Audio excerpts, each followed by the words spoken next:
All right, guys. So obviously, with the spring game being over with, and now we can fully focus on Alabama football for the 2022 football season. There's a lot of exciting things, and then some worrying things for Alabama. But obviously, the goal for this team is to reclaim the throne and get that national championship. So obviously, we'll see. We'll try to go over some things and see if they can potentially do that. But looking at some of the weaknesses, we'll start there. We got to start off with the offensive line. I talk about this pretty much a lot. Now, again, I'm going to trust the process with this offensive line, but there are some worry things there. Now, obviously, you got a player like Tyler Steen from the transfer portal, a reliable starter at Vanderbilt that can play either of the tackle positions. I think he's a player that you can also slide at guard, just in case if you don't feel comfortable. You don't feel comfortable there at the guard position. Let's say you had your tackle situation sorted out, so you have some reliability, you have some added depth to the offensive line. Obviously, if we take a look at some other particular areas on the offensive line as well, you look at the center position, Darian Delcourt, Seth McLaughlin. I'm more comfortable with Seth McLaughlin starting, but Darian Delcourt is a guy that you could push there. He's got a lot of experience, but pass pro hasn't really been a solid anchor. Run blocking wise, it just has not been the best for him there. So even though I think that Delcourt is bigger, McLaughlin is smaller. McLaughlin has shown that he can hold his own, especially against the best competition that we've been able to see, especially in the late stages of Alabama's schedule. The guard position, I'm not as worried about because I think I think Cohen is solid there. Ikior had a bad season last year. Let's be straight. He had a bad season last year for Alabama, but he lost a lot of weight. I think he lost around over 25 pounds. He's a lot leaner, which means that he's going to be a lot more quicker. Hopefully, he can be a lot more stronger. I'm hoping that Ikior can bounce back because he is a very important piece to this team. And if we can get back to shape that he was back in 2020, where he was a damn near an all SEC guard, Alabama is just going to make Alabama's offensive line that much better. For the most part, though, we need a unit that can gel together.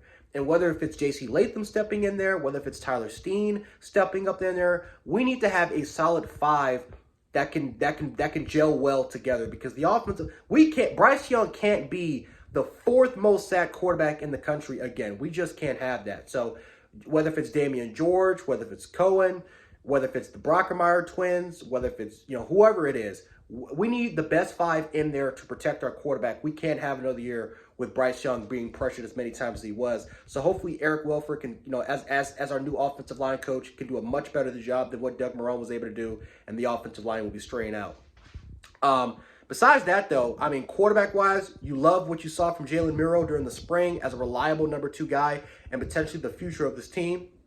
And then obviously with Ty Simpson, you love what you saw from Ty Simpson. From him, he's not going to be a starter probably for the next 2 years, but you have a reliable third string player at the quarterback position there. We didn't have that last year. As much as I love Paul Tyson and Jalen Milroe was extremely raw as a quarterback, we now seen some development from Milroe as a reliable backup just in case if anything happens to Bryce Young. But Bryce Young, we already know, Heisman Trophy quarterback. Some things he does need to work out with. Can get flat-footed in the pocket, can get extremely conservative. He loves to kind of hold on the ball to wait for the routes to develop, but we do need to see some improvements from Bryce Young's game so he can take that next step. Receiver-wise, not as concerned with as well. Even though we don't have a ton of experience, I mean, Jermaine Burton just came off of a national championship team, but not as productive. Maybe again in the games he was in. He has a lot of reps, but not as productive as what we thought he could be coming out of high school in Calabasas. But the 5-star talent, it's still there. Jermaine Burton has been the clear-cut number 1 receiver for this team so far during the spring, so I love that. And prior to this recording, Harrell from Louisville just transferred. He's a speedster. He's really good at run after the catch. 18 receptions, over 529 yards, and he led the nation in yards per reception with almost 30 yards per catch. So that's a really, really good sign to have another added receiver added to this receiving room. And with Kobe Prentice, with who I'm trying to think of, with Kobe Prentice, with Shaz Preston, with Isaiah Bond coming in during the summer, added in with Kendrick Law, Anderson, JoJo Earl, and Ja'Cory Brooks. This Alabama receiving room full of 4- and 5-star talents. One of those, even though we don't have our proper setup, we have talent, and I feel comfortable that that they can get well with Bryce, they can gel, and we can have our best three, and we can have a really, really good offense. Running back wise, of course, Jahmyr Gibbs, clear cut number one guy, explosive, versatile, can do multiple things. If you want him to be a returner, he can absolutely be that guy if you want him to. Gibbs is an explosive player, and I can't wait to see what he can do during the fall season. He's gonna add a dimension that honestly we just didn't have we didn't have since Damian Harris, and that's just home run threat ability. So I love our running game. And then you have a guy like and Sanders, who's only getting healthier. One of the best stories in college football. I'm excited to see what he can do for his development. And then obviously with Jace McKellen and Rodell Williams, those guys coming back from major injuries. Jace McKellen was the best receiving back on this team and a reliable receiver in the flat. Jace McKellen is also going to be a player that hopefully can rebound back, and he can add once again, continue to add as much depth as possible for the running back position, because we don't want to have a scare. We lose 4 to 5 running backs like we did last year. Now we focus on the defensive side of the ball. I'm excited about the defense because Dallas Turner, we did not know that Dallas Turner had this in him. I thought that Dallas Turner can be a contributor. I actually thought that he was probably going to be a little bit better than Drew Sanders, because even though Drew Sanders is a freak athlete, Dallas Turner as a pure pass rusher, I just felt was better polished, better refined there. But Dallas Turner, 8.5 sacks, especially he played midway through the season, and he did it against some of the best competition in college football. Extremely impressive what that kid was able to do, and he's only going to continue to get better. He's only going to add more pass rushing moves to his skill set, to his tree. And man, I can't wait to see what he does, because we never thought we were going to get another Will Anderson. We never thought we were going to get another Will Anderson, and we might have that with Dallas Turner and with Jeremiah Alexander, with Jahad Campbell already being on campus, and we were able to watch what those players were able to do.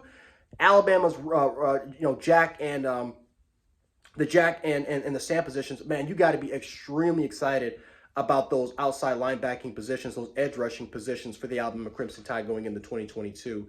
Linebackers wise, some question marks, because Henry T, we already know, has locked down one of those positions. I think he's got the mic. Who's gonna be playing beside him though, right? Is it Deontay Lawson? Is it Jalen Moody?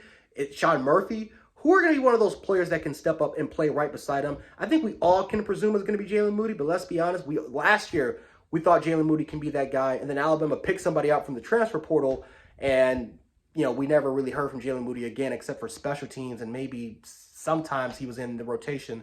But hopefully Jalen Moody can step up, because he has been a reliable player for the last 3 years as a backup. Hopefully he can get his opportunity, but if not, you can maybe focus on players like Deontay Lawson or maybe a Sean Murphy. Defensive, now kind of focusing a little bit on the defensive line. DJ Dale there, if you want him to. Timothy Smith, Jamil Burrows had a great spring. We saw Tim Keenan also had a good spring for Alabama. You got options at that 1 tech position, at the 1 and 3 tech positions. You got options.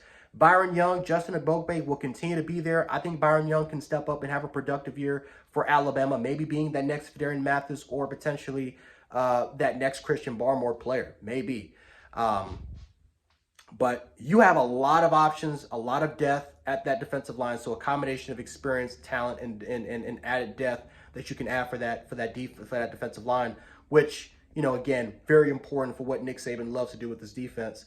And then the secondary, Eli Ricks, number 1 corner, love it, because last year I got criticized for saying that Josh Jobe was not going to be the number 1 guy. I just didn't have the confidence he could be that number 1 guy. I tried to provide the facts, and I got killed for it by a lot of Alabama fans and even some people from the media that killed me for it. But, we saw last year that even though we weren't bad in our outside quarterback positions, we just didn't have that number 1 corner. We didn't have those playmakers in the secondary and those outside cornerback positions that could step up and make plays. Maybe Jalen Armour Davis was probably that player, but Josh Jobe definitely wasn't. So now I'm excited to see with Eli Ricks, a true number 1 corner. I'm very excited because, he's a lockdown type of guy. He's a guy that's really good in man and zone scheme situations. He's a playmaker. He can actually turn his head around and locate the football. That's what you really need, a guy that can be a legitimate threat and can pick the ball off, take it all the way back to the house. Opposite, that's the question mark because Kyrie Jackson and Kool-Aid, who's going to step up there? I would love for it to be Kool-Aid because we've never had two outside corners that are 5 stars, true depth, 2 5 stars play opposite of each other. So that'd be cool. But if Kyrie Jackson steps up, again, he was the number 1 corner coming off of JUCO. If he can step up, he's got the size, he's got the physical intangibles.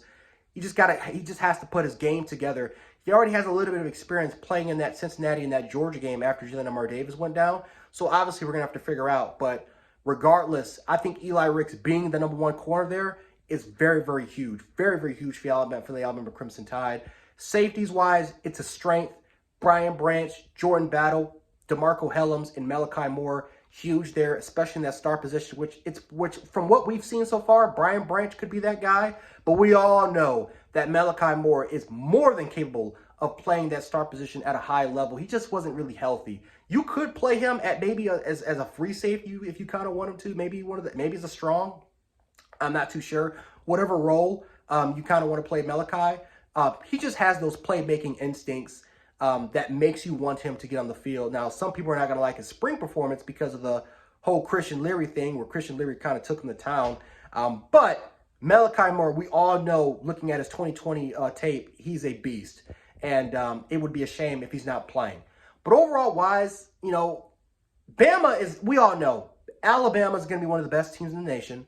They're going to be potentially competing for a national championship. It's just the little things that could hold them back from winning it all. And really, to me, it's the offensive line. If the offensive line gets right, this team has a great chance of winning a national championship. But if it's like last year, even with Evan Neal, who's a projected first-round pick, not only a projected first-round pick, but the projected number 1 overall pick in the NFL draft. If we couldn't even get right with Evan Neal as our left tackle, as our blindside protector, it's going to be hard to kind of replace. I mean, it's hard to sit up here and be confident and sit up here and say that this offensive line is going to be great.